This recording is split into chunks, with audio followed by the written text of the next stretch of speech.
Hello guys, welcome back to our channel that is career wave. और एफकेट series में आज इस साइंस का यानी जनरल साइंस का सेकंड पार्ट होगा, जिसमें हम लोग thermodynamics as well as the properties of matter पढ़ेंगे। और इन दोनों सेशन करने के बाद में नहीं, जो एक पहला हो गया है मैकेनिक्स वाला, और सेकंड पार्ट ये करने के बाद हम लोग कुछ प्रैक्टिस करेंगे लाइव में यूट्यूब पे। ठीक है, सो राइट नाउ अभी तक तो इतना ही है और इसी में ही हम लोग कंटिन्यू करते हैं, कुछ चीजें और समझने की कोशिश करते हैं।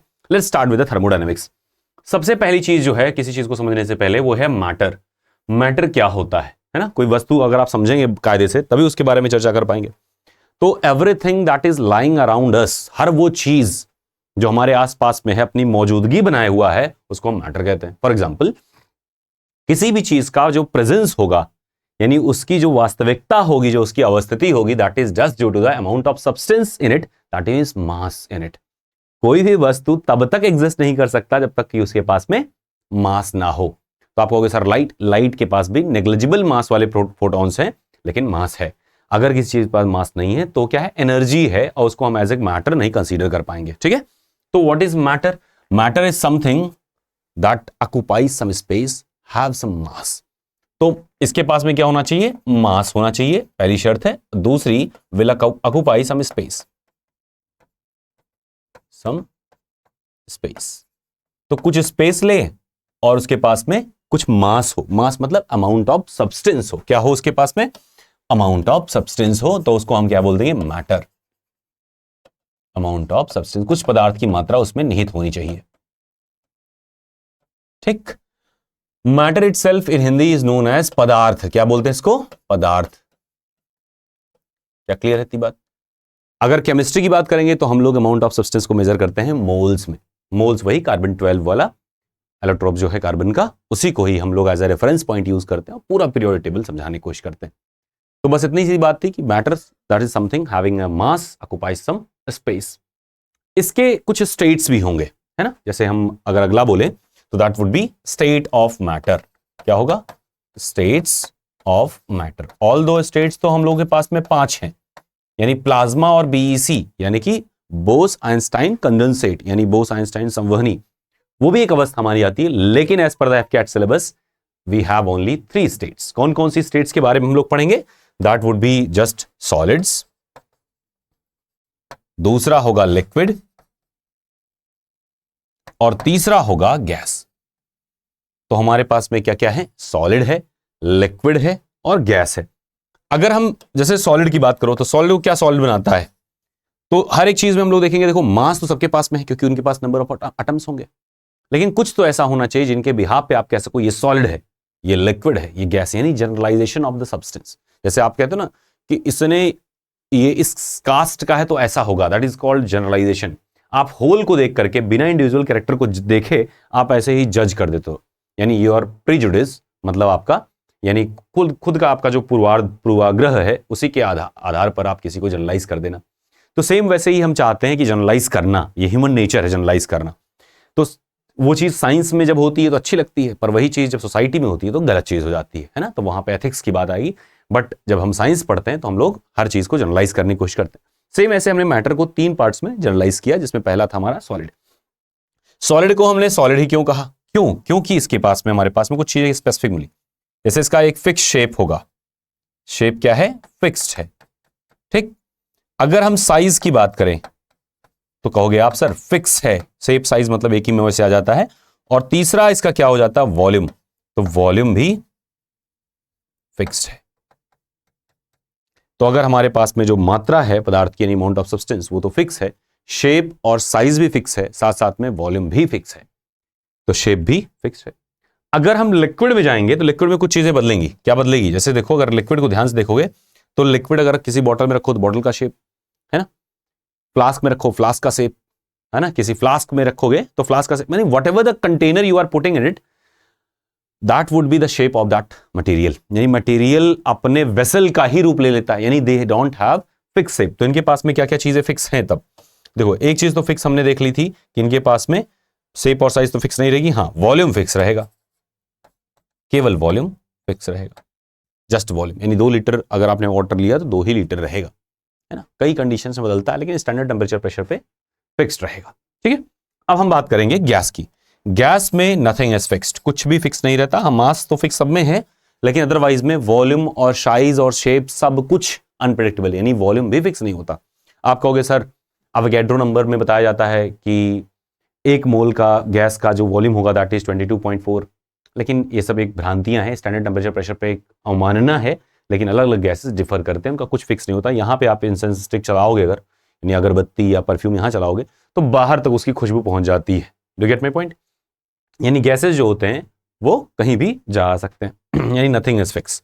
तो कुछ फिक्स नहीं, इसमें वॉल्यूम फिक्स है और इसमें शेप साइज वॉल्यूम भी फिक्स है। अब देखते हैं खास करके कुछ कुछ चीजें, जैसे फॉर एग्जांपल इसका वॉल्यूम क्यों फिक्स है, इनका दायरा क्यों फिक्स है। तो ऐसे समझो कि आपने शुरुआत करी, आप बहुत गरीब परिवार में रहे, तो गरीब परिवार में क्या होगा, बहुत सारे लोग रहेंगे, एक ही कमरे में 8 बंदा सोएगा, तो एक अंतर आणविक बल भी उनमें ज्यादा रहेगा। अंतर आणविक मतलब इंटरमोलिकुलर फोर्सेस ऑफ अट्रैक्शन बहुत ज्यादा रहेगा। यानी किसी गरीब बस्ती में भले जो दिन भर हो रहा हो, चिल्ला चिल्ली हो रही हो, कभी आप बाइक से गए, उनका बच्चा सड़क पे ही खेलता रहेगा, लेकिन अगर जरा सा भी आपने उसको डांट दिया, the whole crowd will push on you, यानी पूरा का पूरा क्राउड आपके ऊपर आ जाता है। रीजन ये है कि उनके बीच में आकर्षण बहुत बढ़िया है, लगाव बहुत ज्यादा है, and they are with each other. तो यहां पे क्या होगा, जो मॉलिक्यूल्स है ना उनकी स्पेसिंग बहुत करीब है, यानी डेंसली पैक्ड, क्लोजली पैक्ड है। ये क्या है, ये क्लोजली पैक्ड है, यानी इनकी पैकिंग एफिशिएंसी ज्यादा होगी। ठीक है, और ध्यान रखना है intermolecular spaces will be negligible, यानी दो अणुओं के बीच की जो डिस्टेंस है वो अप्रोक्सीमेटली नेग्लिजिबल है, they are touching head to head. और क्यों ऐसा है कि वो बहुत करीब है, क्योंकि आकर्षण है भाई। अब आते हैं लिक्विड में। लिक्विड में भी है, बट इनमें थोड़ा थोड़ा गैप बन जाता है, थोड़ा थोड़ा गैप, जैसे कुछ दूरी बन गई, कुछ दूरी बन गई, ये दूरियां हैं। यानी वो बंदा थोड़ा सा अमीर हो गया, उसके पास में क्या आई, करेंसी। करेंसी मतलब रुपया। और अगर हम पदार्थों को देखें, if we consider the matter, they have the energy as a currency, यानी उनके पास क्या होना चाहिए, ऊर्जा। तो जब आप सॉलिड यानी आइस को एनर्जी दोगे तो क्या बनेगा, वाटर बनेगा। क्यों? क्योंकि जब आप ऊर्जा देते हो दूरियां अपने आप बढ़ती हैं। जब आप किसी घर में पैसे आना शुरू होते हैं तो दूरियां आपस में अपने आप बढ़ती हैं। रीजन क्यों बढ़ जाती है दूरी? रीजन ये है कि उनको फिर उस पैसे को खर्च करने के लिए कुछ स्पेस चाहिए, है ना। एनर्जी ऐसे चुपचाप नहीं पड़ी रहती, जैसे रुपया कहीं चुपचाप नहीं, कहते हैं ना पैसा बोलता है, सेम ऐसे एनर्जी भी बोलती है। So you know that energy is the capacity to do work, कार्य करने की क्षमता है। तो ऊर्जा अगर आएगी तो काम होगा, है ना। जैसे सॉलिड है, इसके पास एनर्जी कम है, लेकिन अगर एनर्जी जरा सा भी आई तो दूर तो नहीं जा पाता, तो ऐसे में क्या करता है, अपनी जगह पे वाइब्रेट करना शुरू करता है। तो वहां पे क्या हो जाएगी, वाइब्रेशनल मोमेंटम या मूवमेंट आना शुरू हो जाएगा, अपनी जगह पर वो दोलन करेगा, ठीक है, कंपन गति करेगा। वहीं जब लिक्विड क्या हो, अब इसको और एनर्जी दो, और एनर्जी दो, अब वाइब्रेट करने में पूरी एनर्जी खर्च नहीं हो पा रही, यानी वर्क हो रहा है, बट उतना वर्क जितना एनर्जी आई उतना नहीं हो पा रहा है, तो ज्यादा एनर्जी चाहिए, ज्यादा मूवमेंट चाहिए। ज्यादा मूवमेंट के लिए क्या होगा, उनके पास में स्पेसेस बढ़ जाएंगे, स्पेस बढ़ गया, मोशन भी बढ़ गया। ऑल दो अपने वॉल्यूम में एक ही दायरे में घूमेंगे, लेकिन इनके मॉलिक्यूल्स भी घूमते रहते हैं। कहीं एक जगह जरा सा ड्रॉप कुछ डालोगे डेंसिटी में, जैसे ही डिफरेंस आएगा तो देखोगे आप थ्रू आउट द सिस्टम वो दोनों मिक्स हो जाएंगे यानी मिक्सचर की परिकल्पना वहां से स्टार्ट हो जाएगी। तो हमने देखा कि जैसे ही आप एनर्जी बढ़ाते हो तो intermolecular force of attraction decreases, so the space between them increases. आपसी लगाव कम हो जाता है, वो दूर दूर रहते हैं। अब उनको प्राइवेसी चाहिए, सबको अपना सेपरेट कमरा चाहिए, है ना, एक एक का अपना अपना सेपरेट कमरा चाहिए। उसके बाद क्या होगा, एक बंदा उसी में थोड़ा सा गरीब दूर जाकर के एक नया मकान बनवाएगा, मैं वहां रहूंगा। सो थोड़ा थोड़ा डिस्टेंस सब में बनना शुरू हो जाता है। And then comes the extremity, यानी ये है मिडिल लेवल वाले परिवार, इनके पास में पैसा आया और एक चले गए पढ़ाई करने कनाडा और वहीं सेटल हो गए। कोई इंग्लैंड गया सेटल हो गया, तो क्या लगता है आपको कितना क्लोजनेस होगी? कुछ भी घर पे होने पे क्या वो इकट्ठा हो पाएंगे? नहीं हो पाते। 90% of time they don't get together, वो आपस में एक साथ नहीं मिल पाते। क्यों नहीं मिल पाते? क्योंकि दूरियां ज्यादा है। क्यों? क्योंकि पैसे ज्यादा है, कैपेसिटी ज्यादा है। तो अब low level middle income group को नहीं रहे, वो एक एलीट क्लास बन गए, और एलीट क्लास में आप जानते हो डिस्टेंस बढ़ जाता है। क्यों? क्योंकि पैसा बढ़ गया, यानी एनर्जी बढ़ गई। यानी अब इसको और एनर्जी दो, वाटर को और एनर्जी दोगे, 540 कैलोरी पर ग्राम की एनर्जी ऐसे ही मिली 100 डिग्री सेल्सियस के बाद में तुरंत क्या बन जाएगा, गैस बन जाएगा। गैस बन गया, उसका कोई शेप साइज जुबान ये सबकी कीमत नहीं होगी, वो अपने हिसाब से काम करेगा, बिजनेस की भाषा बोलेगा, फुल प्रोफेशनल हो जाएगा। I think everybody is getting that. तो यहां पे इंटरमोलिकुलर फोर्सेस कितने हो जाएंगे, बहुत कम हो जाएंगे, और कहीं इक्का दुक्का एक आध दो मॉलिक्यूल आपको दिखेगा, और भी कोई फिक्स्ड वॉल्यूम में नहीं, जहां मन कर रहा है वहां जा रहा है। Do get it? तो ये तीनों हम लोगों ने स्टेट्स पढ़ लिए। अब आगे बढ़ते हैं, हीट एंड टेम्परेचर। हमने देखा कि हम चीजों को एनर्जी दे रहे थे, तो एनर्जी देने का कई तरीका होता है, लेकिन एक सबसे खास तरीका है वो है हीट। तो heat is nothing but a form of energy. तो हीट जो यहां पे लिखा हुआ है that is nothing but a form of energy. क्या है? Form of energy. जैसे आप पैसा देते हो घरों में, सेम वैसे ही हीट जो है ये भी कुछ और नहीं, एक ऊर्जा का रूप है। There are several form of energy. Energy conserve होता है, एनर्जी कंजर्व है, energy can not be created nor be destroyed. ना तो उत्पन्न होगी ना तो नष्ट होगी, बस रूप बदलती है अपनी। तो एक रूप है ऊर्जा का जिसको आप ऊष्मा बोलते हो, यानी कि आप उसको हीट बोलते हो। ठीक है, अगर आप हिंदी मीडियम से हैं तो टर्मिनोलॉजी हम आपको बताते रहेंगे, उसको जरूर लिखिएगा। ठीक है, तो इसको क्या बोलते हैं? ऊष्मा, हीट। तो heat is a form of energy. अब एनर्जी जब आप किसी को दोगे तो क्या होगा? पहले तो उसका वाइब्रेशन बढ़ेगा। क्या होगा? वाइब्रेशन बढ़ेगा। जब वाइब्रेशन होगी तो क्या हो जाएगा? हीट रिलीज होने लग जाती है। सर ये कौन सी बात हुई कि हीट ही दे रहे हैं, हीट रिलीज हो रही है? भाई आप जब किसी चीज को गर्म करते हो तो गर्म तो होता ही है वो भी ना।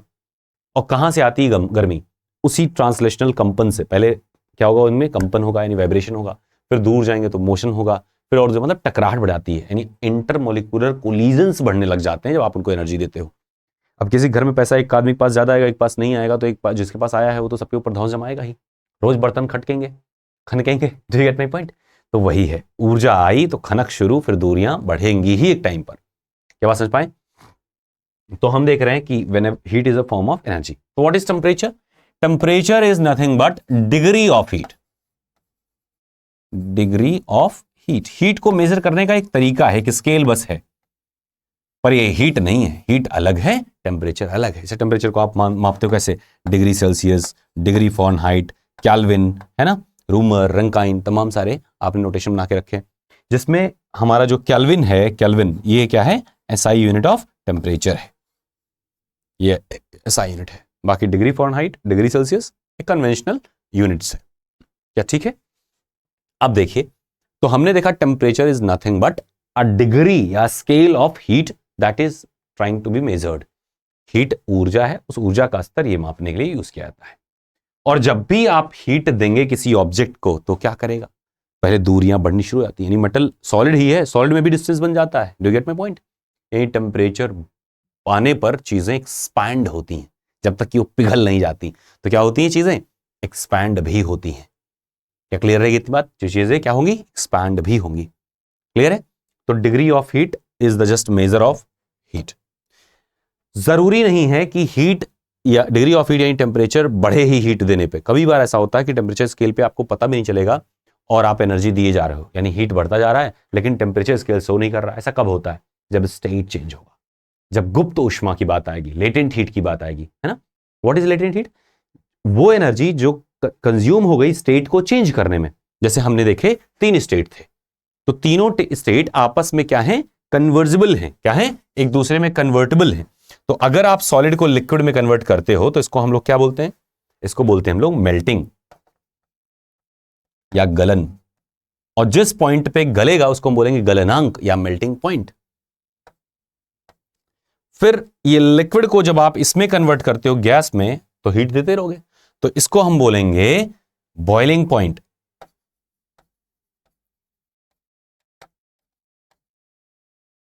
और इस प्रोसेस को क्या बोलते हैं? वेपराइजेशन, वाष्पीकरण। वेपराइजेशन या वाष्पीकरण। वाटर के लिए कितना है? 100 डिग्री सेल्सियस। ठीक, यहां पे जब आप कर रहे हो, मेल्टिंग कर रहे हो, है ना, उसका द्रवणन कहते हैं। इसको क्या बोलते हैं? द्रवणन।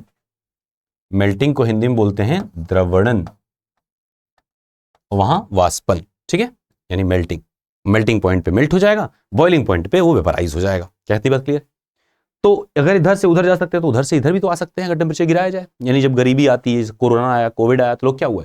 फिर वापस से अपने गांव ही तो जा रहे थे अल्टीमेटली, यानी गैस से वापस से अपने घर को आए। ठीक है, तो सेम वे में आप ध्यान रखना है कि ये आपस में भी वापस से रिवर्स में भी आते हैं, यानी ये वापस से रिवर्स भी होंगे। जैसे ये वापस आएंगे, जब ये वापस आएंगे तो इसको हम लोग बोलेंगे संघनन या फ्यूजन या condensation.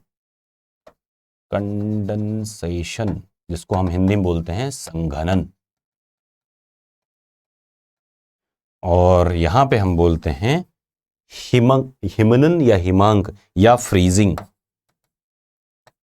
Freezing point. Basically freezing point और मेल्टिंग पॉइंट सेम होते हैं, बॉइलिंग और कंडेंसेशन पॉइंट भी लगभग सेम ही होते हैं। क्या बात समझ में आई? अब देखो क्या हुआ कि वैसे तो हमको पता है कि भाई इतने पे वेपराइजेशन हो जाता है, लेकिन ध्यान रखना कि जब आप सॉलिड को मतलब हीट देना शुरू करते हैं तुरंत निकल जाता है, 0 डिग्री सेल्सियस पे कन्वर्ट होता है। लेकिन 0 पे ही आप देखोगे कि 0 डिग्री पे वाटर भी होता है, 0 डिग्री पे आइस भी होता है। तो बीच में गैप कितना है, 80 कैलोरी पर ग्राम की। यानी 1 ग्राम आइस को 0 डिग्री सेल्सियस पे रखा हुआ आइस 1 ग्राम को अगर 0 डिग्री सेल्सियस वाटर में कन्वर्ट करना है सेम टेम्परेचर पे, बस स्टेट चेंज करना है, you need 80 calorie of energy. फिर आप जब वाटर बन गया, आप 0 से 100 तक जाओगे तो 1 कैलोरी पर ग्राम पर डिग्री आपको लगेगा। यानी हर डिग्री सेल्सियस बढ़ाने पर हर ग्राम को 1 डिग्री मतलब 1 कैलोरी ऊर्जा आपको देनी होगी। कब तक, जब तक 100 डिग्री सेल्सियस नहीं पहुंच जाता। अब 100 डिग्री सेल्सियस पे पानी पहुंच गया, अब उसको भाप बनाना है, तो at that moment you need 540 calorie पर ग्राम। यानी अब उसी ग्राम वाले एनर्जी को 540 कैलोरी जब और ऊर्जा दोगे तब वो 100 डिग्री सेल्सियस पे वेपर बनेगा। Do get my point? यानी still the temperature is 100 degree Celsius, temperature 100 degree Celsius अभी भी है, पर उसका अब एनर्जी उसके पास में 540 एक्स्ट्रा आ गई। टोटल 720 कैलोरी ऊर्जा चाहिए होगी आपको आइस से गैस बनाने में। लेकिन ध्यान रखने वाली बात यह है कि अगर आप उबलते पानी से जलिए या स्टीम से जलिए, दोनों में सबसे ज्यादा खतरा किसमें आएगा? स्टीम में ज्यादा आएगा। रीजन, क्योंकि स्टीम के पास 540 एक्स्ट्रा एनर्जी है then that of 100 degree Celsius of water. के पास समझ पा रहे? और वही 540 क्या है? लेटेंट हीट है, गुप्त ऊष्मा है, जो आपको दिखती नहीं टेम्परेचर स्केल पे, क्योंकि वो तो 100 डिग्री सेल्सियस दिखा रहा है, तो वो कहां गई? वो छुपी हुई है। ठीक है, वो एक्स्ट्रा एनर्जी ले जाएगी। तो आप मान लीजिए स्वेटिंग कर गए, पसीने से डूबे हुए हैं, अब ऐसे में पसीना जब आपका सूखेगा ना तो उसको 540 कैलोरी एनर्जी एक्स्ट्रा चाहिए। तो कहां से लेगा? सराउंडिंग से लेगा, आपके बॉडी से लेगा, तो आपकी बॉडी ठंडा महसूस करेगी। डेजर्ट कूलर, यानी घरों में जो कूलर लगे होते हैं उसमें भी यही चलता है, घड़े का पानी ठंडा रहता है। यही वजह उसमें भी है कि पोर्स होते हैं, बाहर पानी आता है, वेपराइज होता रहता है, इसलिए पानी ठंडा बना रहता है। प्लास्टिक की बोतल में पानी रखो गर्म हो जाएगा गर्मियों में, लेकिन अदरवाइज ठंडा रहेगा, क्योंकि वहां पे क्या हो रहा है? लेटेंट हीट का कॉन्सेप्ट आ रहा है। ठीक है, अब हम लोगों ने देखा कि जब भी हम लोग टेम्परेचर बढ़ाते हैं तो क्या होगी? चीजें एक्सपैंड करती हैं, उसको हम लोग बोलते हैं थर्मल एक्सपेंशन। एनीवे, उससे पहले हम देखते हैं मेजरमेंट ऑफ टेम्परेचर। टेम्परेचर को मेजर करने के लिए 3 स्केल हमारे पास में है। एक है डिग्री सेल्सियस स्केल, ठीक है, ये है डिग्री सेल्सियस स्केल। फिर हमारे पास में है डिग्री फ़ारेनहाइट स्केल। फिर इसके बाद में हमारे पास में है केल्विन स्केल। ठीक, तो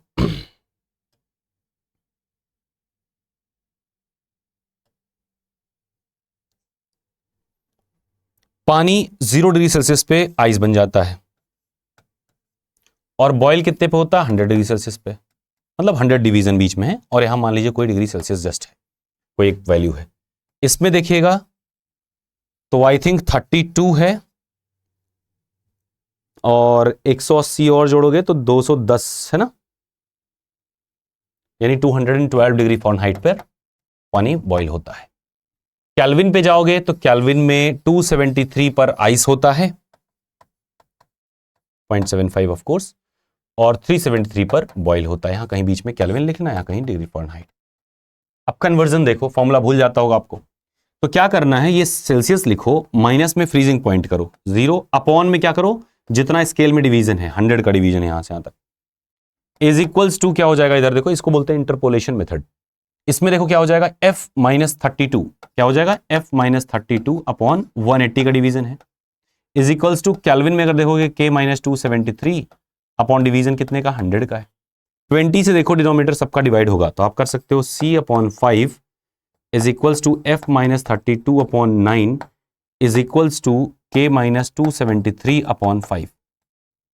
अब जिसको जिसमें कन्वर्ट करना हो वाला पार्ट लेना, अगर इसमें कन्वर्ट करना है तो ये वाला पार्ट लेना, इसमें रिलेशन चाहिए तो ये पार्ट, ये -40 डिग्री सेल्सियस पर केल्विन और फ़ारेनहाइट स्केल दोनों सेम होते हैं। केल्विन सेल्सियस का भी ऐसे निकाल सकते हो, दोनों में वैल्यू सेम रख दो। जैसे ए ले लिया, सी की जगह एफ रख देना, तो जो एफ की वैल्यू आएगी that would be exactly same as C, because C and F अगर इक्वल हैं तो एक दूसरे में से किसी को रिप्लेस कर लोगे, सॉल्व करोगे, जो वैल्यू आएगी यहाँ मतलब उस पर दोनों इक्वल शो करेंगे, यानी वहां पे दोनों लाइनें एक दूसरे को इंटरसेक्ट करेंगी ग्राफ में। Do get my point? तो ये था हमारा सिस्टम, और केल्विन जो है ये एसआई यूनिट है, बस इतना ध्यान रखना है। एसआई यूनिट कौन सा है? केल्विन स्केल अपना एसआई यूनिट है। ठीक है, मुझे लग रहा है ये चीजें समझ में आई होंगी। अगर नहीं समझ में आई है तो बहुत ज्यादा टेंशन लेने की बात नहीं है, बस इतना सिंपल सा ऐसे कहानी था, ये कैसे कन्वर्ट करेंगे, और ये फॉर्मूला भूल जाता है तो ऐसे याद भी रहेगा, बॉइलिंग पॉइंट भी याद रहेगा, ये भी याद रहेगा। कुछ और टेम्परेचर सिस्टम और जान लेते हैं, जैसे for example our human body temperature. Body temperature तो बॉडी टेम्परेचर हमारा होता है 37 डिग्री सेल्सियस या 98.4 डिग्री फ़ारेनहाइट। कहोगे सर 98.4 नहीं 8 होता है, ये देखना 36 पॉइंट समथिंग होगा, है ना, लेकिन जनरली अपने सिलेबस के हिसाब से यही माना जाता है। फिर आप क्या कहोगे सर फ्रीजिंग पॉइंट बताइए, तो फ्रीजिंग पॉइंट लिख लो। Freezing point of water is of course 0 degree Celsius और 32 डिग्री फ़ारेनहाइट। अब इसके बाद में आता है रूम टेम्परेचर कितना होता है।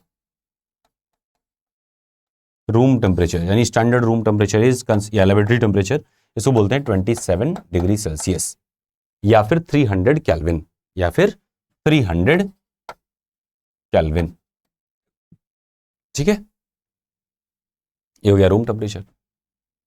अब इसके बाद में आती है कि अगर मान लीजिए आपको बॉडी टेम्परेचर मेजर करना हो तो उसमें क्या स्केल रहता है, तो ध्यान रखना कि 35 से 42 डिग्री सेल्सियस का, यानी कि अगर हम पूछें आपसे यानी मेडिकल थर्मोमीटर,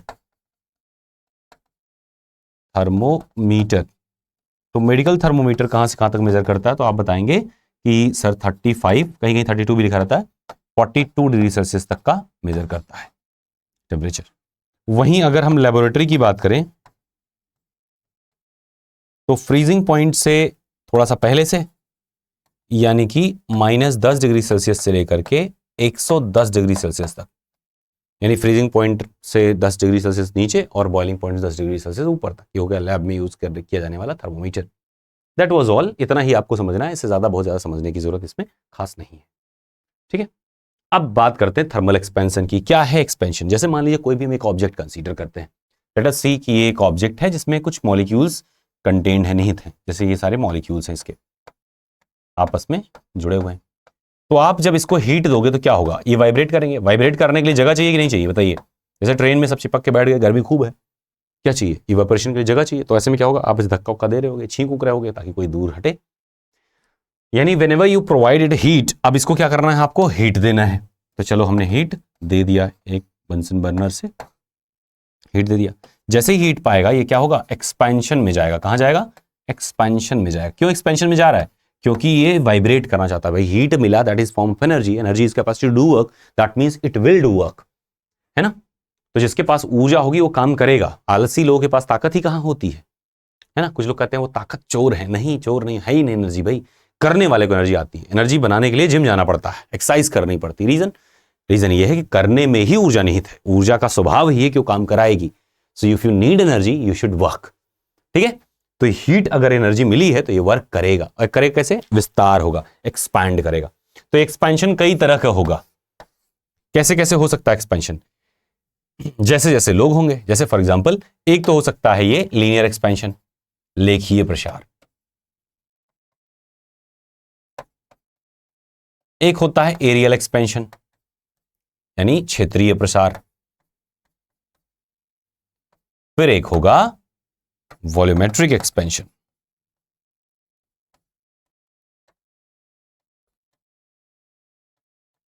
ध्यान रखने वाली बात यह है कि जो चेंज इन डायमेंशन आएगी ना, जैसे फॉर एग्जांपल अगर हम मान लें कि इनका डायमेंशन पहले जो भी रहा हो, तो हम कह रहे हैं कुछ चेंज आ गया, डेल एल बदल गया, बढ़ गया, कितना बढ़ेगा, तो that would be alpha. Alpha है temperature thermal expansion coefficient, linear thermal coefficient, expansion coefficient, और कितना टेम्परेचर आपने बढ़ाया है, जितना टेम्परेचर बढ़ाया होगा उसी के रेखीय विस्तार से गुणा करके जो भी आपका लेंथ रहा होगा इतना आपका लेंथ में चेंज आएगा।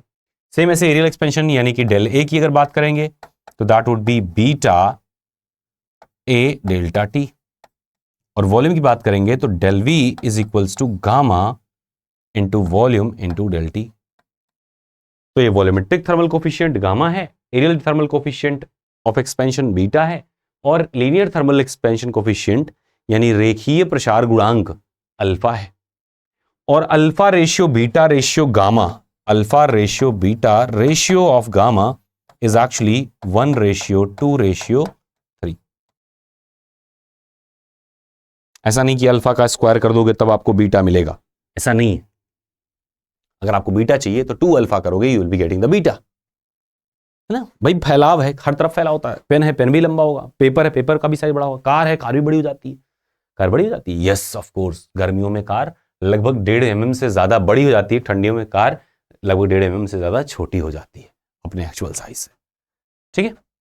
और थर्मल एक्सपेंशन को कंपनसेट करने के लिए जो मेजरिंग टेप है वो भी बढ़ जाएगा, ज्यादा आप मेजर कर दोगे, तो उसको बनाया जाता है इनवार स्टील से। किससे? Invar steel, INVAR। अब आती है स्पेसिफिक हीट और calorific value.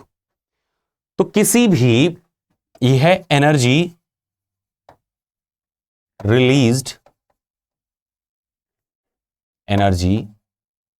Released by burning of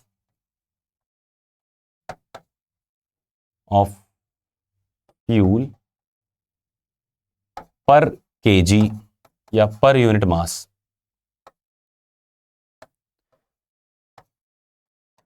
तो आप वैसे मान लीजिए 1 किलो आप कोयला जला रहे हो तो आपको कितनी एनर्जी मिल रही है, पेट्रोल जला रहे हो कितनी मिल रही है, मतलब ये दहनता बताता है, यानी दहन की दक्षता बताता है, यानी इसको हिंदी में बोलते हैं ऊष्मीयमान। क्या बोलते हैं इसको? ऊष्मीयमान। तो व्हाट इज ऊष्मीयमान? कि आप किसी भी ईंधन को जलाएंगे तो कितनी ऊर्जा मिलेगी उस ईंधन से, जितना बढ़िया ऊर्जा मिले, कम कितना कम रहे और कितना ज्यादा एनर्जी मिल जाए। तो गेट माय पॉइंट? जैसे आप देखोगे मिट्टी का तेल सस्ता होता है, मतलब kerosene is little bit cheaper, then there is diesel, then there is petrol. तो पेट्रोल की कैलोरीफिक वैल्यू ज्यादा है इसलिए वो थोड़ा सा महंगा है। फिर उसके बाद में आ जाएगा natural gases, CNG, compressed natural gas, तो उसकी कैलोरीफिक वैल्यू और ज्यादा होगी। तो जिसकी जितनी ज्यादा कैलोरीफिक वैल्यू उतनी ज्यादा वैल्यूएशन रहेगी। क्यों कैलोरीफिक वैल्यू ज्यादा है? क्योंकि वो ज्यादा हीट दे पाएगा, बहुत कम जलाने पे ज्यादा एनर्जी दे पाएगा। You get my point? That is calorific value. Specific heat capacity क्या होती है, ये क्या होता है? तो पहले समझते हैं हीट कैपेसिटी। पहले समझना है आपको हीट कैपेसिटी। हीट कैपेसिटी का मतलब होता है कि कोई भी सब्सटेंस कितना हीट स्टोर कर देगा while changing just a degree of temperature. तो change heat energy stored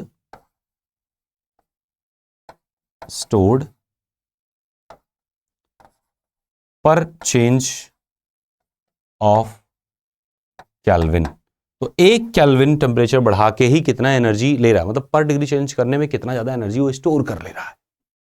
1 degree just बढ़ रहा है और 1 डिग्री बढ़ाने में वो कितना एनर्जी ले रहा है। जैसे कुछ होते हैं बहुत कम टेम्परेचर अपना एनर्जी चेंज कर देते हैं, जैसे स्टील है, उसको जैसे गर्म करो तुरंत गर्म हो जाएगा। वाटर है, उसको गर्म होने में टाइम लगेगा, यानी काफी हीट अपने अंदर रखता है। फिर बात करेंगे हम लोग हीट कैपेसिटी के बाद स्पेसिफिक हीट कैपेसिटी। ये क्या होता है? ये होता है इसी में पर केजी डाल दो, यानी पर यूनिट मास, यानी कि हीट स्टोर्ड, क्या लिखेंगे इसको? हीट स्टोर्ड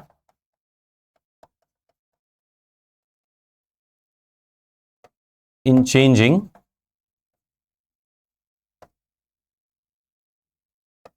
इट्स टेम्परेचर पर केल्विन एंड पर केजी, पर किलोग्राम। अब हमने क्या किया? मास भी फिक्स कर दिया, अभी हो गया स्पेसिफिक। तो स्पेसिफिक का मतलब हो गया कि पर यूनिट मास। जैसे एक होता है Q बराबर MC डेल्टा T। तो जो C है ना, ये स्पेसिफिक हीट कैपेसिटी है, तो C is equals to Q upon M delta T। ये देखो, हीट पर यूनिट मास पर डिग्री सेल्सियस, तो ये जो है ये स्पेसिफिक हीट कैपेसिटी है। क्या बात समझ पा रहे हैं आप? यस ऑफ कोर्स, है ना। तो ये हम लोगों ने समझ लिया स्पेसिफिक हीट और कैलोरीफिक वैल्यू। अब ट्रांसमिशन ऑफ हीट, देखो हीट जो है एक जगह से दूसरी जगह जाता है, हर कोई अपना स्थान बदलता है समय समय के साथ में, तो हीट भी जाएगा, पर जाने के तमाम तरीके होंगे। अब ट्रांसमिशन यानी ऊष्मा का स्थानांतरण या संचरण, तो ऊष्मीय संचरण बोलते हैं इसको एक्चुअली में, ऊष्मीय संचरण। क्या होता है ऊष्मीय संचरण? यानी ऊष्मा एक जगह से दूसरी जगह जाएगी, लेकिन एक दो तरीके हो सकते हैं, या तो वहां कोई माध्यम हो, मीडियम हो, उससे होके जाए, या बिना मीडियम के जाए। अगर मीडियम है तो मीडियम दो तरह का हो सकता है, या तो सॉलिड होगा या तो फ्लूइड होगा। तो हम बात करते हैं सॉलिड्स में पहले। तो पहला हेडिंग डालेंगे इन सॉलिड्स, यानी ठोसों में ऊष्मीय संचरण, सॉलिड्स। देखो जब सॉलिड आपके पास में रहेगा तो सॉलिड के क्या होते हैं मॉलिक्यूल? पास पास, क्लोजली पैक्ड, ऐसे ऐसे एक एक दो दो एक एक ऐसे सटे सटे होते हैं। तो ये जो सटे हुए हैं, तो इसका मतलब क्या है कि एक को गर्म करोगे तो दूसरा गर्म करेगा, दूसरा तीसरे गर्म करेगा, तीसरा चौथे गर्म करेगा।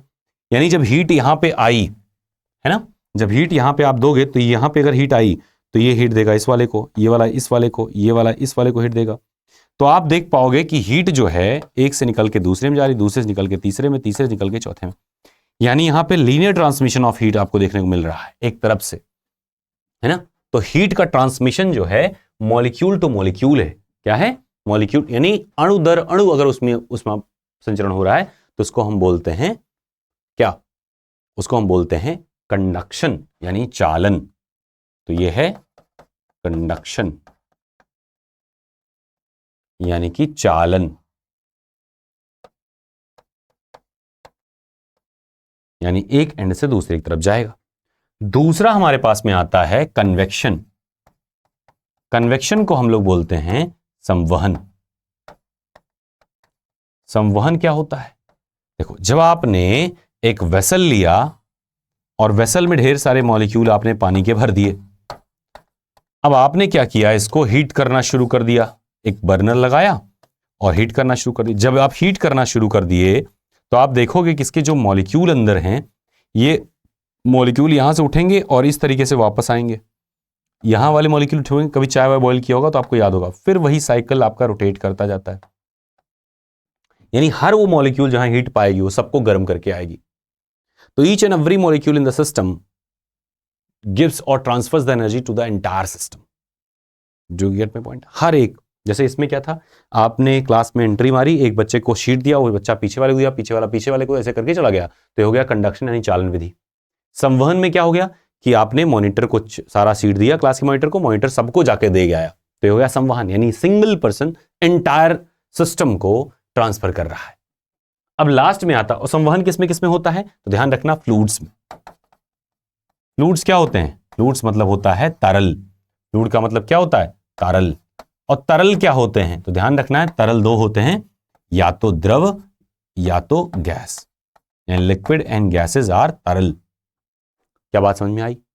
अब इसके बाद में क्या आता है, एक और तरीका है ऊष्मा स्थानांतरण का, and that is known as विकिरण।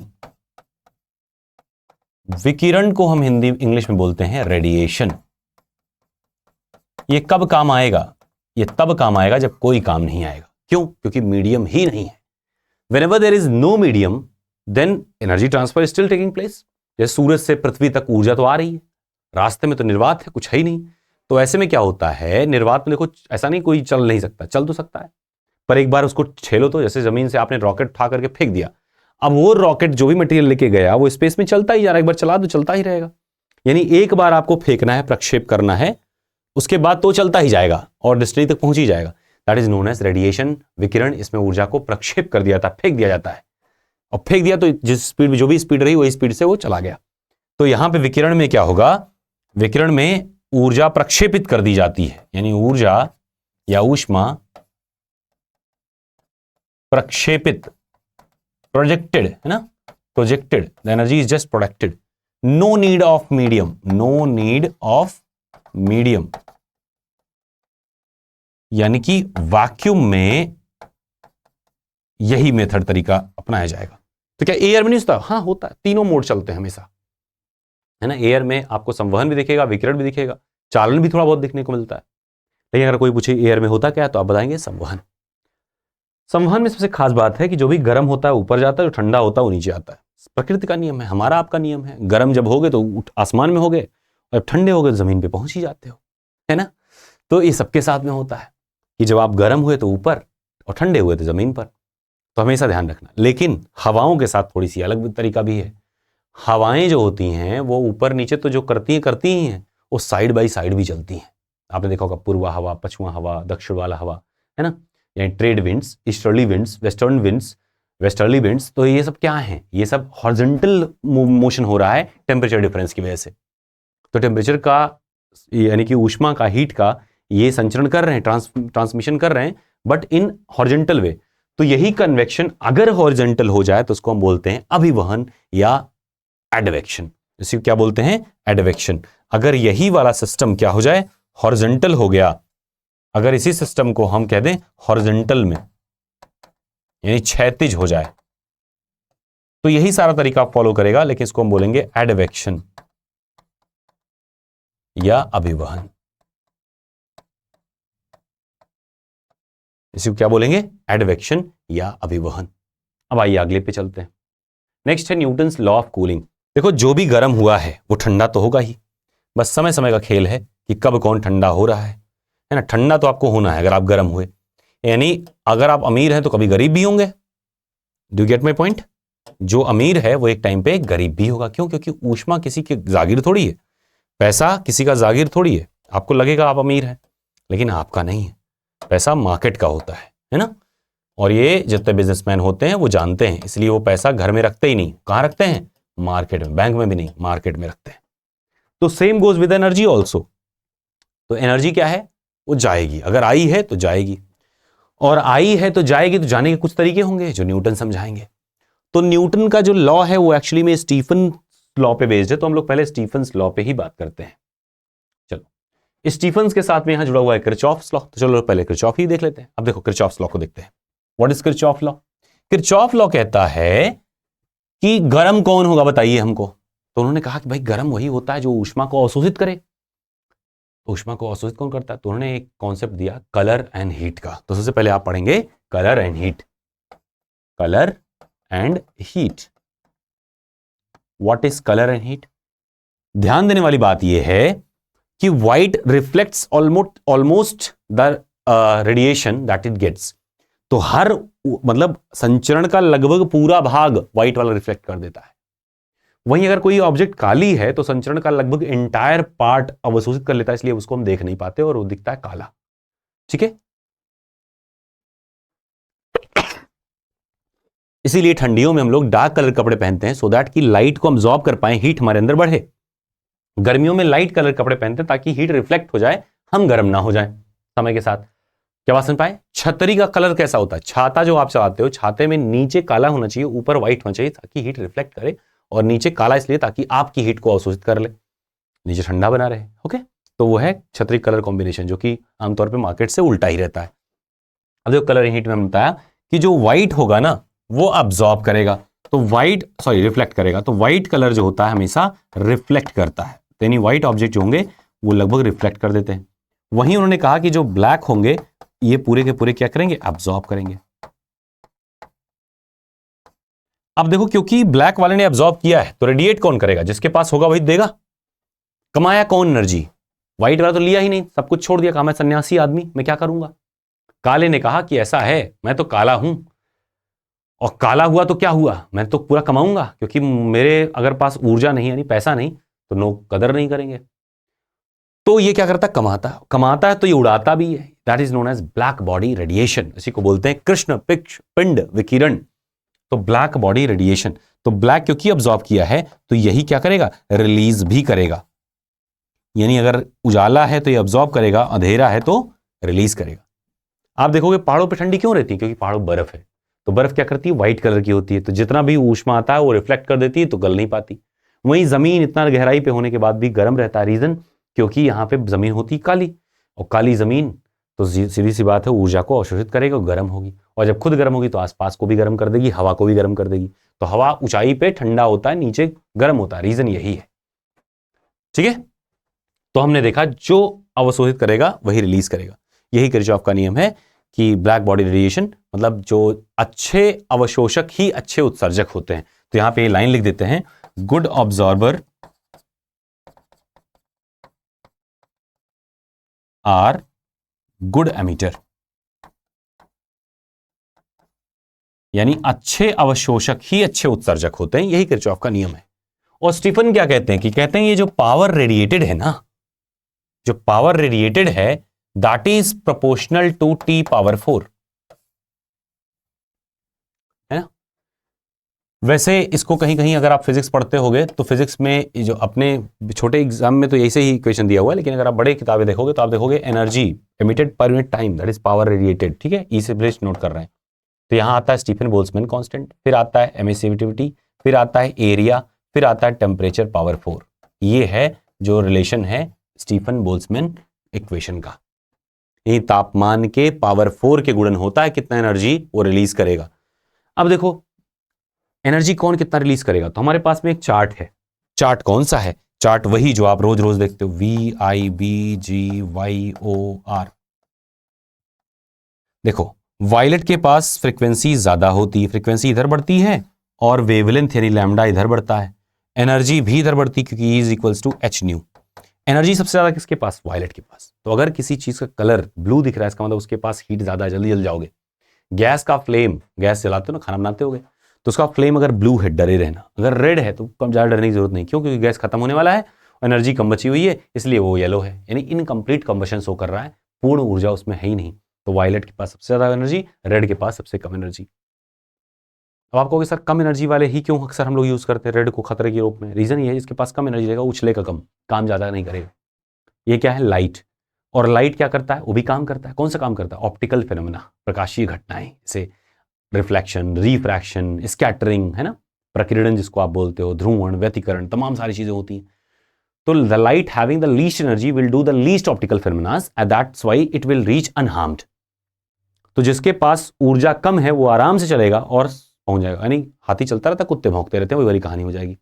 वाइल वायलेट के पास एनर्जी ज्यादा होने की वजह से हर जगह टकराएगा और सही दूरी तक पहुंच ही नहीं पाएगा, रिफ्लेक्ट भी होगा, रिफ्रैक्ट भी होगा, डिफ्यूज भी होगा, डिफ्रैक्ट भी होगा, उसका सब कुछ हो जाएगा। यानी कि यहाँ अगर ब्लू लाइट जलाएं तो ब्लू लाइट बहुत दूर से दिखाई नहीं देगी, यानी अगर आप मान लीजिए 100-200 मीटर चले जाओ ना तो व्हाइट येलो ब्लू लाइट जो है दिखती ही नहीं। वहीं अगर रेड लाइट है तो रेड लाइट को आप 10-12 किलोमीटर दूर से भी देख लोगे और एग्जैक्ट जगह पे देखोगे कि उसका रिफ्रैक्शन भी बहुत कम होता है, ऑप्टिकल फिनोमेना उसके होते ही नहीं, तो वैसे का वैसे दिख जाता है। That's why it is used as the warning indicator, यानी खतरे की या सावधानी की घंटी इंडिकेटर के रूप में यूज करते हैं। ठीक है। अब अगर किसी का टेम्परेचर आपको देखना हो कि कितना ज्यादा है तो इसी कलर बेस पे भी टेम्परेचर दिख जाता है ना। बाकी आगे हम लोग नेक्स्ट क्लासेस में पढ़ेंगे। अब आता है स्टीफेंस लॉ, तो स्टीफेंस लॉ यही था। अब देखिए एक और चीज, Newton's law of cooling. Stefan's law पे based Newton law of cooling है। न्यूटन कहते हैं कि देखो ठंडा तो हर चीज होगा, लेकिन ठंडे होने की दर ठंडा होने के साथ घटती रहती है।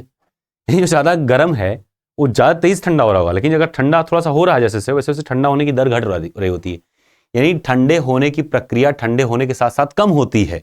यानी इन्होंने समझाया कि dt बाई dt, ये टेम्परेचर ये time, would be equal to k into average temperature minus T surrounding. मतलब समझ रहे हैं? यानी जितना ज्यादा डिफरेंस रहेगा उस वस्तु के एवरेज टेम्परेचर और सराउंडिंग के साथ में, उतना ही तेजी से, अगर ये डिफरेंस जितना ही ज्यादा होगा उतना ही तेजी से वो ठंडा होगा। अगर मान लो कोई वस्तु है 100 डिग्री सेल्सियस पे, तो 100 से 90 वो जल्दी आ जाएगी, 90 से 80 थोड़ा और टाइम ज्यादा लेगी, 80 से और 70 आने में और टाइम लेगी, 70 से 60, हालांकि 10 डिग्री सेल्सियस गिर रहा है लेकिन टाइम ज्यादा लेती जाएगी जैसे जैसे उसका टेम्परेचर डाउन होता जाएगा, क्योंकि डिफरेंस कम रहा ना। पोटेंशियल डिफरेंस जितना ज्यादा होगा उतना ही करंट मतलब प्रवाह तेज होगा। प्रवाह किसका? तापमान का प्रवाह। तापमान मतलब ऊर्जा का प्रवाह। तो जब पोटेंशियल में डिफरेंस है, एक बहुत हाई है एक बहुत लो है, देख रहे हो, ये हाई है ये लो है, तो हाई से लो की ओर बहुत तेज जाएंगे, और जैसे डिफरेंस घटेगा वैसे ही प्रवाह दर घटता जाएगा। To get my point, that is the law of Newton's law of cooling. यही इन्होंने कहा कि तापांतर घटने के साथ साथ उसके शीतलन में भी ह्रास होता है, या ऐसे हम लिख दें कहिए हिंदी में कि शीतलन कूलिंग, शीतलन तापांतर घटने के साथ घटता है।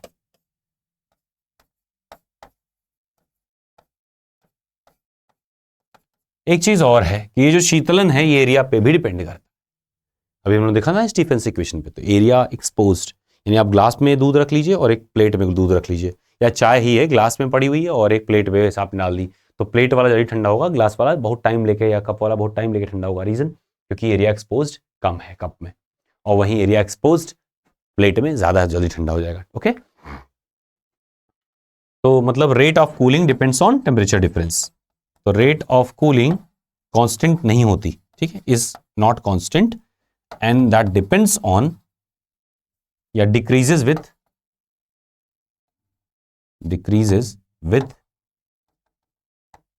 Decrease in temperature difference.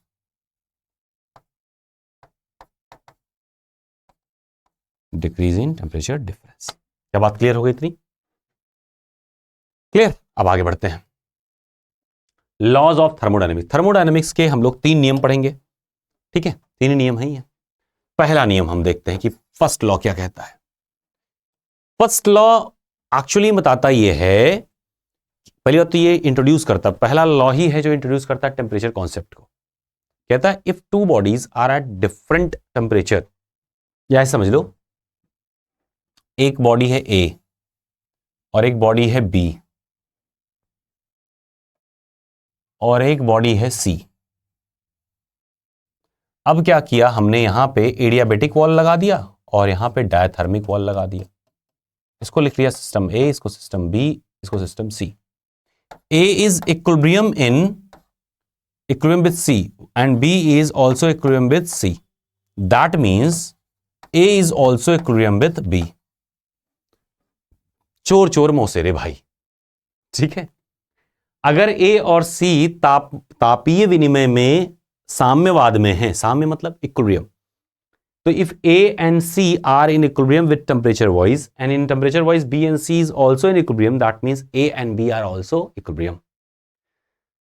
ठीक है, अगर उनके ऐसे समझ लो, खैर ज्यादा हो जाएगा, बस इतना समझो कि अगर ए बी के साथ में दोस्त है, यानी अगर ए सी के साथ दोस्त है और बी सी के साथ दोस्त है, इसका मतलब ए और बी दोनों भी आपस में दोस्त हैं। ठीक है, ऐसा कुछ नियम इन्होंने बताया और इन्होंने बताया था लॉ ऑफ इक्विलिब्रियम। तो पहला क्या है, लॉ ऑफ इक्विलिब्रियम, है ना, इक्विलिब्रियम। दूसरा लॉ क्या कहता है, दूसरा लॉ बताता है एनर्जी कंजर्वेशन। कहता है एनर्जी कंजर्व है। एनर्जी कंजर्व कैसे कहता है कि whatever the heat you are providing that would be used in increasing the internal energy as well as the work done. तो जब भी आप किसी चीज को गर्म करते हो ना, तो वो दो चीज करेगा, या तो खुद गर्म होना शुरू कर देगा, यही टेम्परेचर बढ़ेगा, यही इंटरनल एनर्जी उसकी बढ़ रही, टेम्परेचर बढ़ रहा है, या फिर वो काम कर देगा और टेम्परेचर नहीं बढ़ेगा। काम करने मतलब जैसे आपने देखा कि आइस भी जीरो है, पानी भी जीरो है, लेकिन आप गर्म करते जा रहे हो, टेम्परेचर बदल नहीं रहा है, यानी इंटरनल एनर्जी नहीं बढ़ रही है। तो एनर्जी जा कहां रही है, काम करने में, क्योंकि अब मॉलिक्यूल्स के बीच में डिस्टेंस बढ़ रहा है, डिस्प्लेसमेंट हो रहा है। तो क्योंकि वर्क कर रहा ना, तो वर्क करने में एनर्जी यूज हो रही है, इसलिए टेम्परेचर में आपको दिख नहीं रहा। तो जो भी आप ऊर्जा दोगे that would be either used up as increasing the internal energy and temperature, और टेम्परेचर बस इंडिकेटर है इंटरनल एनर्जी का, और डूइंग द वर्क। ठीक है, बस ये था सेकेंड लॉ। थर्ड लॉ बताता है कि ऊष्मा सदैव उच्च ताप से निम्न ताप की ओर बहती है, उच्च से निम्न ताप की ओर बहती है। तो केल्विन प्लैंक स्टेटमेंट कहता है कि कुल ऊर्जा को आप खत्म करके, यानी 100% एफिशिएंट इंजन नहीं बना सकते। क्या समझ पा रहे हैं? तो दो स्टेटमेंट इसमें आते हैं, एक आता है केल्विन प्लैंक स्टेटमेंट, एक आता है केल्विन प्लैंक स्टेटमेंट, और ये बताता है 100% efficient engine is not possible.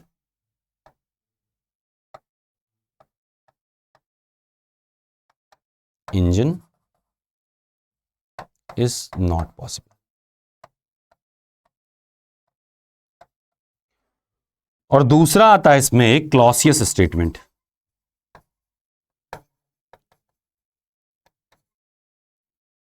यह कहता है कि लो टेम्परेचर से अगर हाई टेम्परेचर की ओर, यानी उल्टा अगर ऊष्मा बहानी है, तो you will require some external work. तो यहां पे क्या होगा, एक्सटर्नल वर्क देना पड़ेगा। बिना बाह्य कार्य के निम्न ताप से उच्च ताप की ओर ऊष्मा बह ही नहीं सकती। तो निम्न ताप से उच्च ताप की ओर, यानी उल्टा आपको ऊष्मा बहानी है, जैसे रेफ्रिजरेटर हो गया, एयर कंडीशनर हो गया, तो ऐसे में आपको एक्सटर्नल वर्क करना पड़ेगा, यानी कंप्रेशन ऑफ गैसेस, है ना, वो करना पड़ेगा। क्या समझ पा रहे हैं? Let's move the next one. तो तीन स्टेटमेंट थे। टाइप्स ऑफ सिस्टम, देखो सिस्टम कई तरह के होते हैं। एक होता है ओपन सिस्टम, खुला तंत्र। Open system, what is open system?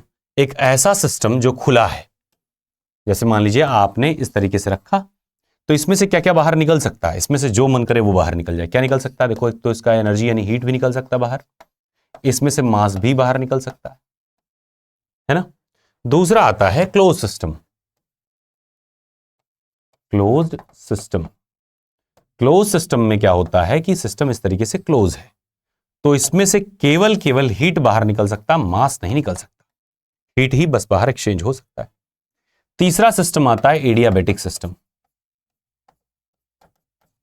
Adiabatic system, adiabatic system का मतलब यह है कि इसमें से ना तो हीट बाहर जाएगा और ना ही मास बाहर आएगा, नथिंग गोज आउट और इन। ठीक है, तो वो एडियाबैटिक सिस्टम या रुद्धोष्म तंत्र हो गया। एक तंत्र और होता है, इसको हम बोलते हैं isolated system, system without any surrounding. Isolated system चाहे ओपन हो क्लोज हो, एडियाबैटिक को डजंट मैटर, इसमें से ट्रांसफर होगा ही नहीं। भाई लेन देने के लिए कोई दूसरा होना चाहिए ना। आइसोलेटेड मतलब एकांतवासी। एकांतवासी किससे लेन देन करेगा? कुछ नहीं, कोई है ही नहीं आसपास में, है ना। किसी को चाटा भी लगाना हो नहीं लगा सकते, किसी को पिंच करना हो नहीं कर सकते, किसी को चिढ़ाना हो नहीं चिढ़ा सकते। कितने दर्द हैं दुनिया के वहां। तो अगर कोई सिस्टम आइसोलेटेड तब कहा जाएगा, चाहे वो ओपन हो, चाहे क्लोज हो, चाहे वो एडियाबैटिक हो, वो आइसोलेटेड हो सकता है अगर वो एकांत में हो, उसके आसपास सराउंडिंग ही ना हो। ठीक है, तो वहां कोई भी एनर्जी ट्रांसफर होगा नहीं। ट्रांसफर के लिए कोई और होना चाहिए ना, कोई और है ही नहीं, तो ट्रांसफर करोगे किसको दोगे भाई? कमा कितना भी लो, अगर दुनिया में सारे लोग गायब हो जाए अचानक से, आप अकेले जिंदा बचे हो, क्या करोगे? अकेले लेकर सब कुछ आपका है, पूरी पृथ्वी आपकी, लेकिन करोगे क्या उसका? है ना। तो अचीवमेंट का सेंस ही बनता है जब कोई गरीब हो, है ना। है ना, कुछ धर्मों में ये चीज कहा भी गया है, धर्म ग्रंथों में, कि आपको परोपकार करना है तो परोपकार मतलब दूसरे पे उपकार करना है। अब दूसरा उपकार लेने लायक हो तो, यानी गरीब होंगे तभी तो उनको आप मदद करोगे, गरीबी नहीं हुई कोई किसको मदद कर रहे होगे? धर्म तो पीछे रह गया, है ना। That means there should be difference for any transfer. Next देखो, थर्मोडायनेमिक प्रोसेसेस। कई तरह के प्रोसेस होते हैं। जैसे पहला प्रोसेस है आइसोथर्मल। आइसोथर्मल प्रोसेस का मतलब यह है कि टेम्परेचर कांस्टेंट है, टेम्परेचर में चेंज जीरो है, टेम्परेचर चेंज। फिर इसके बाद में आता है एडियाबैटिक। एडियाबैटिक सिस्टम का मतलब होता है एक ऐसा प्रोसेस जिसमें हीट नेट में ट्रांसफर जो है वो जीरो हो जाए। फिर आता है आइसोकोरिक। आइसोकोरिक का मतलब कि प्रेशर जो है, सॉरी वॉल्यूम जो है वो कांस्टेंट है, चेंज इन वॉल्यूम जीरो। और लास्ट आता है आइसोबारिक। आइसोबारिक का मतलब प्रेशर जो है वो कांस्टेंट, यानी कि चेंज इन प्रेशर जीरो है। तो इस तरह से आपके पास में 4 प्रकार के सिस्टम हो गए। अब इन चारों सिस्टम को ध्यान से देखिए। अगर टेम्परेचर कांस्टेंट है, इसका मतलब क्या हो जाएगा? डेल यू जीरो, यानी कि जो भी आप ऊर्जा दे रहे हो वो एक्चुअली में हो क्या रहा है? काम में यूज हो जा रहा है। तो whatever the energy you are supplying is just use in work. तो वर्क कहां से ज्यादा होगा? आइसोथर्मल में सबसे ज्यादा अगर वर्क होगा। एडियाबैटिक की अगर बात करोगे, एडियाबैटिक डेल क्यू जीरो है तो वर्क उतना ही होगा। देखो डेल क्यू को जीरो कर दो भाई, इक्वेशन क्या था आपका? Q is equals to U plus W. U zero कर दी मतलब जितना इंटरनल एनर्जी थी वही वर्क होगी, यानी U is equals to minus of W, यानी इंटरनल एनर्जी ही वर्क होगा। सिस्टम के पास कितना एनर्जी? बहुत कम, तो उतना ही होगा। ठीक है। आइसोकोरिक का मतलब कि वॉल्यूम में चेंज ही नहीं हुआ, मतलब work equals to zero, work है ही नहीं, वर्क होता ही नहीं। और वर्क नहीं होता इसका मतलब क्या है कि del Q is equals to del U, यानी Q is equals to U. क्यों? क्योंकि जो भी ऊर्जा दोगे वर्क होना नहीं है तो उसी में यूज हो जाएगा। डेल पी वाले में पूरा इक्वेशन यूज होगा, ये अलग कहानी है। ठीक है, तो ये सब नहीं समझो, बस इतना समझो आइसोथर्मल मतलब तापमान समान है। अगर तापमान आपने समान रखा है तो volume is inversely proportional to pressure. ठीक है, और इसको बोलते हैं हम लोग बॉयल्स लॉ।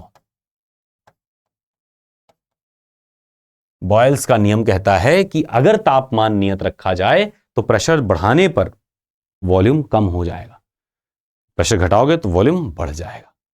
ठीक है। दूसरा एडियाबैटिक नहीं, और एक होता है आइसोकोरिक, यानी अगर वॉल्यूम कांस्टेंट कर दें तो इसी को हम बोलते हैं कि P is proportional to T। इसको बोलते हैं गे-लुजैक लॉ। Gay-Lussac law. और प्रेशर को कांस्टेंट कर दें तो वॉल्यूम और टेम्परेचर प्रोपोर्शनल हो जाएंगे, टेम्परेचर बढ़ने वॉल्यूम बढ़ेगा, that is known as Charles law.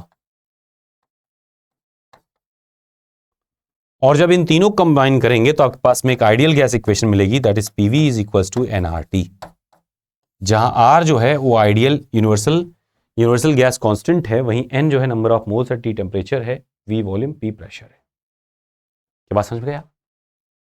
Next देखो स्टेट कन्वर्जन। स्टेट कन्वर्जन का मतलब कि आपने लिया सॉलिड और फिर लिया आपने लिक्विड और फिर आपने किया गैस। किया नहीं, बना है। सॉलिड लिक्विड लेके आप गैस थोड़ी छोड़ दोगे।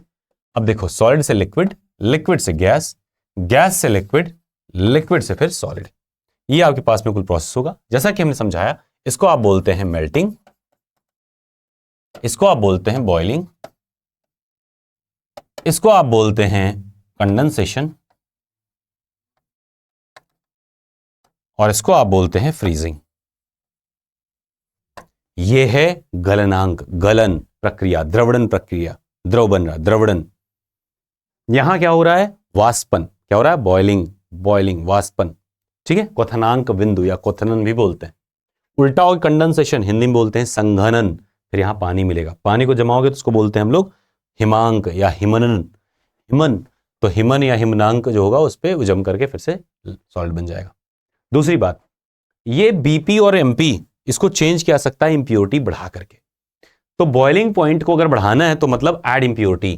तो इंप्योरिटी के साथ में अगर हम इंप्योरिटी बढ़ाएं, अगर हम इंप्योरिटी को बढ़ाएं तो ध्यान रखना एमपी और बीपी ये दोनों बढ़ जाएंगे।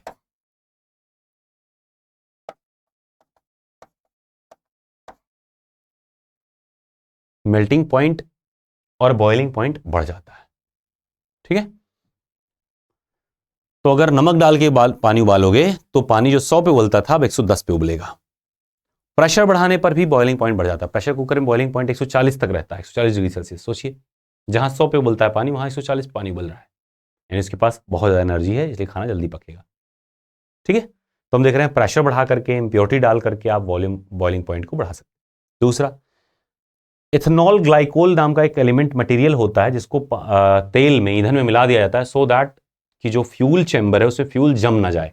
बहुत ज्यादा ठंडे प्रदेशों में, बहुत ठंडे जब प्रदेश हो जाते हैं तो वहां पे एथिलीन ग्लाइकोल, ठीक है, ये मिला करके हम क्या करते हैं, फ्यूल्स में डाल देते हैं सो दैट कि फ्यूल टैंक जमने ना पाए और इंजन चलता रहे। दूसरा, एक और स्टेट होता है, कभी कभी कुछ लोग होते हैं शॉर्टकट लेते हैं ना, तो इसमें भी एक शॉर्टकट है कि अगर सॉलिड है और सॉलिड से डायरेक्ट गैस आप बनाना चाह रहे हो तो इसको हम लोग क्या बोलेंगे, इसको बोलते हैं हम लोग सब्लिमेट या सब्लिमेशन, ऊर्ध्वपातन। क्या बोलते हैं इसको? ऊर्ध्वपातन बोलते हैं। मतलब क्या हुआ कि आपने सीधा चौका मारा, कहा बीच उच का रास्ता नहीं, इनको सीधा यूपीएससी या सीधा प्रधानमंत्री। तो whatever the post you Shaw you directly jumped for it, तो इसको फ्रॉग जंपिंग भी बोलते हैं। और इस ऐसे मटेरियल को हम लोग सबलाइम बोलते हैं, जैसे फॉर एग्जांपल कैम्फर, नेप्थलीन यानी कपूर हो गया, फुनन की गोली हो गई, नौसादर हो गया, अमोनिया, ये सारे लोग क्या होते हैं, लिक्विड बनते नहीं, सीधे गैस बन जाते हैं। लिक्विड नाइट्रोजन हो गया, ये सब क्या सीधे गैस बनेंगे। सॉलिड वर्ल्ड का केस नहीं, मतलब बीच में लिक्विड वाला केस नहीं। अगर सॉलिड स्टेट में सीधे गैस, लिक्विड नाइट्रोजन हटा दीजिएगा। ठीक है, ये वाला कहानी है। वहीं अगर हम सॉलिड से गैस बना रहे हैं वाटर को तो कितना चाहिए, 720 कैलोरी ऊर्जा चाहिए।